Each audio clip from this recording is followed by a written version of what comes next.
উদয়পুরে এক যুবকের উপর পরিকল্পিত হামলা ও অপহরণের চেষ্টার অভিযোগ ঘিরে চাঞ্চল্য। ঘটনায় একাধিক ব্যক্তির বিরুদ্ধে থানায় অভিযোগ দায়ের করা হলেও 4 দিন পরও দৃশ্যমান পুলিশি কোনো পদক্ষেপ না হওয়ার অভিযোগ তুলেছে আক্রান্তের পরিবার। অভিযোগ, গত 14 জুলাই কালী পুজোর নিমন্ত্রণে যাওয়ার পথে উত্তরণ সাহার উপর প্রথমে হামলা চালানো হয়। পরে ফুলকুমারীর একটি রেস্তোরাঁয় গিয়ে কয়েকজন মিলে ফের অতর্কিত আক্রমণ করে এবং জোরপূর্বক গাড়িতে তুলে নিয়ে যাওয়ার চেষ্টা করা হয় বলে অভিযোগ। গুরুতর আহত অবস্থায় তাকে গোমতী জেলা হাসপাতালে ভর্তি করা হয়। ঘটনায় কয়েকজনের বিরুদ্ধে রাধাকিশোরপুর থানায় লিখিত অভিযোগ দায়ের করা হয়েছে। তবে পরিবারের দাবি, অভিযোগের 4 দিন পেরিয়ে গেলেও এখনো পর্যন্ত অভিযুক্তের বিরুদ্ধে কোনো দৃশ্যমান ব্যবস্থা নেওয়া হয়নি।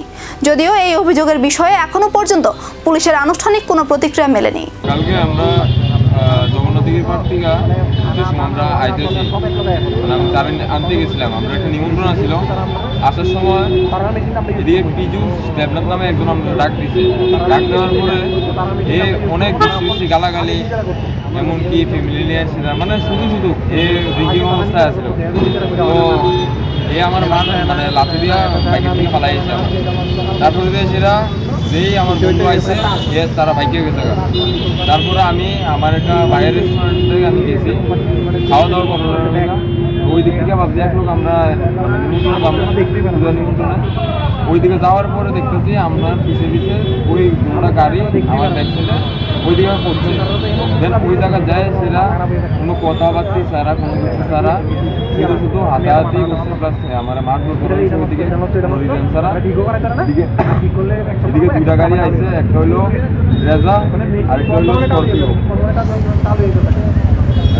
রেজাটার নাম্বার হইলো TR03S0721 আর স্করপিওটার নাম্বার হইলো TR031CK0.48। এই গাড়িগুলো দিয়ে আইসিরা আমার কিডন্যাপিং করার চেষ্টা করা হয়েছে। এমনকি আমার লাঠি দিয়ে মারধর করেছিরা, আমার ওই দিক থেকে গাড়ি উঠাইছিরা, রানিংয়ে লাঠি দিয়ে গাড়ি থেকে ফালাই দেওয়া হয়েছে। অভিযুক্তদের বিরুদ্ধে কবে হবে পদক্ষেপ? তদন্তের পরবর্তী অগ্রগতির দিকেই এখন নজর সকলের।